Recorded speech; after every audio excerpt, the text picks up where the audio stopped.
put a smile on your face when you're moving from place to place. Good morning, good morning, morning, good morning, morning. Good morning, viewers. It's 7:41 a.m. and welcome back to the Tobago Updates Morning Show, coming to you here live from the Port Mall in Scarborough, Tobago. I'm Julien Skeete, and in this segment, viewers, we are continuing the conversation this morning with Erlan Clarke. And, we're speaking in terms of getting that perspective in relation to the Tobago October Carnival 2023, I should say, recently concluded. And I'm already excited about National and the Tobago October Carnival for 2024. Yeah. Good morning to you and welcome. Good morning, Julia. Good morning to you and your viewers and the international public. Yes, so as we get the conversation started, we chatted with you this morning from the perspective of a promoter.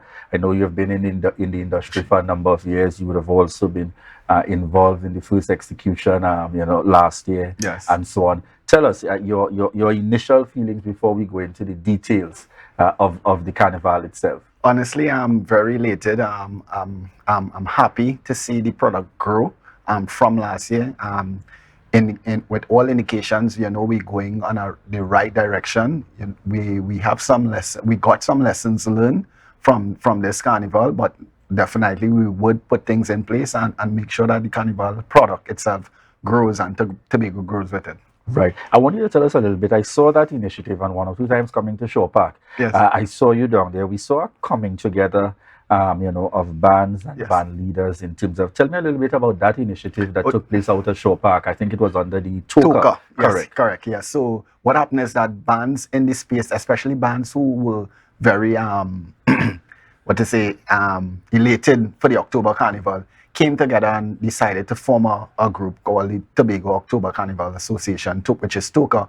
And what we did was come together after having conversation with the Secretary of Tourism that we wanted to put on a band house where all bands come together in this space, because it's not really it's not a competition. We have a friendly banter, but it's not a competition. So we more or less wanted to support each other. And there are smaller bands that's there, quote unquote smaller band, because none of us in the Tobago space is really considered a large band, but we put everyone in that space, and what we would have done was do a sales pitch to persons to come in and buy costumes, see the costumes up close and personal, and so on. And that was actually a successful venture for us. Yes, very happy to hear about that indeed. Mm-hmm. I want you to tell me a little bit as well in terms of from the perspective of a bandleader, and you just referred to it. It's not really about the competition, and I know that that's one of the very different elements with the National Carnival. Correct, yes. Being, competitive at the heights. Yes. Versus the focus on really trying to give masqueraders value for money and so on. Tell us a little bit about that variation and how you felt that it worked here in the Tobago October Carnival. Well, basically, as indicated, we really want, and you just said it, is to give masqueraders value for money and also an excitement and experience, basically not just on the road but an overall experience of Tobago, like come to this space, because if for National Carnival, most persons leave from Trinidad and try their best to get to Tobago to get that kind of cool down, that relaxing kind of vibes. And for our band with Zane, we have something called Revel and Relax. And that was our tagline. And that's still one of our main taglines. So what we want to really have persons, yes, you come to revel, but you also come to relax. And we want to give you the customer service. We want to give you the quality. We want to give you the experience on the road. We want to give you the the hospitality of Tobago overall, and so on. And it works well, and it's growing because we have clients as far as Atlanta who was from us. And actually, it's a concierge company, and they already indicated and fully booked their spaces that they're coming back with a 40 strong individuals next year. And we could only see that it's growing from here. And it's not just my band, it's in other bands in this space would have indicated that, persons are willing and excited to come back in 2024. And some are even opting to stay away from certain carnival to just give this make this an option and also give it another try to make sure that what we got this year, definitely it's not a fluke. Let me try next year to see and make sure that this thing is real. What would you say to those? I know even up to last year, some raised extensive challenges with things like the trailer trucks and so on. We saw them this year and they appear to have worked well in this space. What was your feeling in terms of being able to give those things a chance, even if there was some opposition Well, to it initially? definitely, we know it would have worked in this space, especially from the band leaders, from Toka. So what we did was Toka took an initiative where we would have, tried to minimize the amount of trucks on the road. So we try our best to, that here, let's work with with the authorities. Let's show them that the 40-foot trailers can work in this space and so on. And definitely it did work. Logistically, it worked well. And definitely we see that we can build out because of coming into the Scarborough space as well, because we know we had some difficulties with the Juve in Crown Point last year. And trust and believe, if the Juve was in Crown Point this year with the numbers, the increased numbers, I'm not sure how it would have worked there, but we see that being open-minded show that the product could build. Once persons open their mind and accept and say, let's try it and see. I know there were some queries last year about the route appearing to be too short. Yes. How did masqueraders feel this year with the identified route and the flow? They were excited. They were truly, truly excited. The only thing that that gave us some challenges on the route is the sun. And I see there was a bit of uphill as well. Yes. But outside of that, the masqueraders were well pleased with the route and so on. Zane, our band, we actually on the parade of the bands, we got to do the route twice. Nice. So and that's something we are proud of. But outside of that, masqueraders were well pleased with the route, and it's a route that actually has potential to build out with numbers. So it may look now that the route might be a bit challenging to some, but definitely it has this potential to build out. We even had an 81-year-old Miss Auntie Shirley, who played with us. She did Impressive. the 2 days. Impressive. She did 2 days and she did the entire route.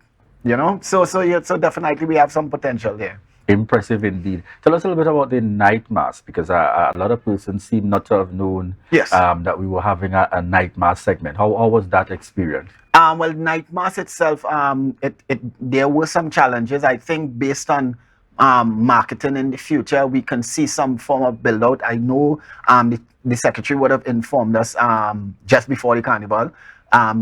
She wants to host a consultation and a symposium with all stakeholders involved, and that's needed.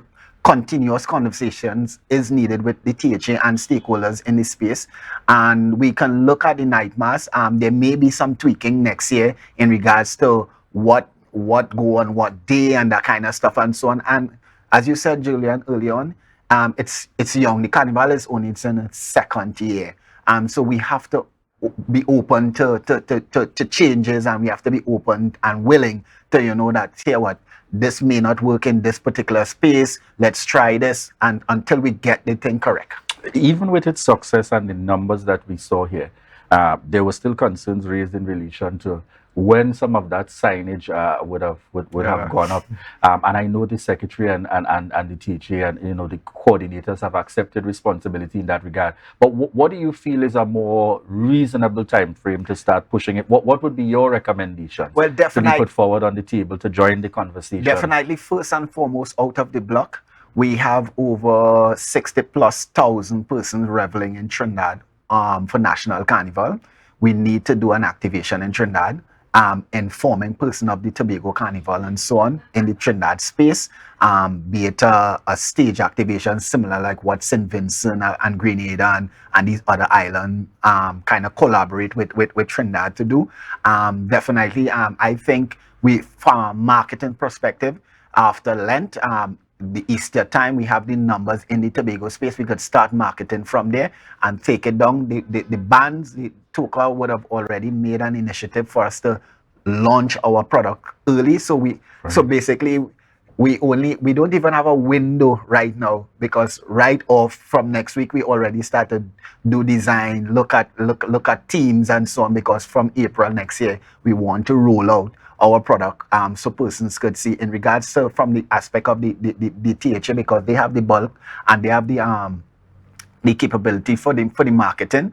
I'm looking at some basically you look at June, that you could start to do your billboards, start to sensitize persons in this space and also in Trinidad, because the Trinidad market, until the international airport is fully completed and we have direct flight from the North American market, which is really our market for Carnival.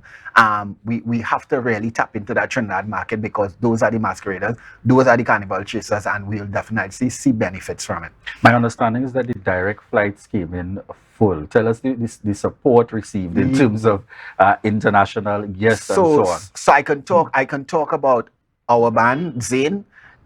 We had this year, we roughly had just under 300 masqueraders, and 80% of that was foreigners. We had persons from Atlanta, we had persons from Miami, we had persons from New York, we had persons as far as from Canada.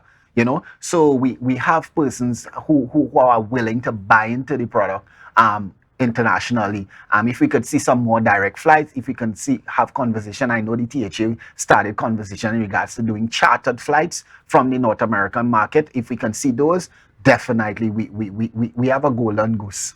Excellent. Erlan, I know that we're speaking in the Bandleader capacity, yes, but you're also an event promoter. Yes. Tell us about how you felt in relation to that segment.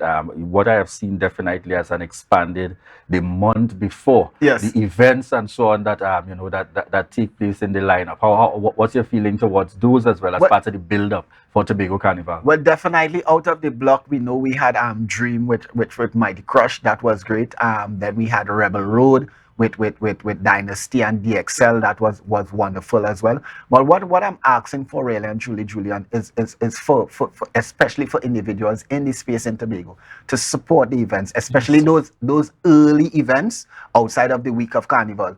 We need the support for persons to buy into those events, for them to grow, for persons to, you may not support the events physically, but by just sharing the information with persons in the Trinidad market. As I said earlier on, that Trinidad market is our top-in market at this point in time. So sharing those information and putting the information out, and not everything that you need to beat down and pull down and so on. We definitely need the support, and those events would grow. And as indicated in other interviews and so on, we are second to none.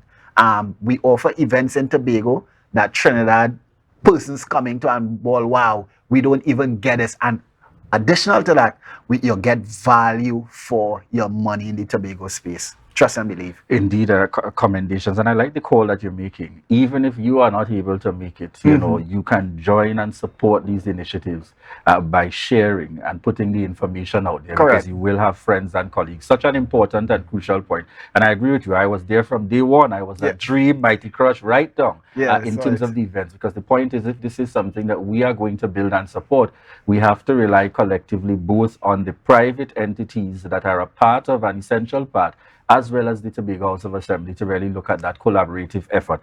In closing, anything else you'd like to share with us as we wrap this morning? Well, definitely, I really want to thank all individuals who supported the Carnival, see the benefits for the Carnival and so on, as indicated early on. Definitely support this. There is benefit for Tobago overall for this Carnival to happen in this space, and next year will be bigger and better. And constructive criticism is needed, so we can pull up our socks and say here what we can make changes in the following year and so on. And we're open to it, but just don't beat it down and saying it's not good, we can't support it and so on, because there's benefit to all. I'm sure Tobago made a lot of money. All individuals in this space, hoteliers, car rentals and so on would have benefited. And just one little to put in regards, especially the hoteliers. I think although there is a demand for the product, you don't need to price gouge. Because some of our clients would have complained about that. Say it again. Yes, Say it again. some of our clients complain about that. So, but we are open to conversation, and I'm hoping in the stakeholders meeting, the information comes out, and we could see how best we could support each other in regards to this initiative. Opulence Promotions and Events Management. When can we look forward to the next event? Carnival, Easter? I put you on the spot. Definitely after Carnival Excellent. and a huge event for Easter. Excellent, excellent, excellent. Thank you so much again, Erlan Clarke, joining us here on set. A man wearing many hats, Director of Opulence Promotions and Events Management, also a band leader, certainly playing his part in the entertainment and the event and the industry here in Tobago, and in fact going further and wider to ensure that he's able to deliver that higher quality along with the team. We want to say thank you very much for joining us here on set this morning. Thank and you, viewers, we Julian. want to remind you that this is your opportunity to share the live, share the live, share the live.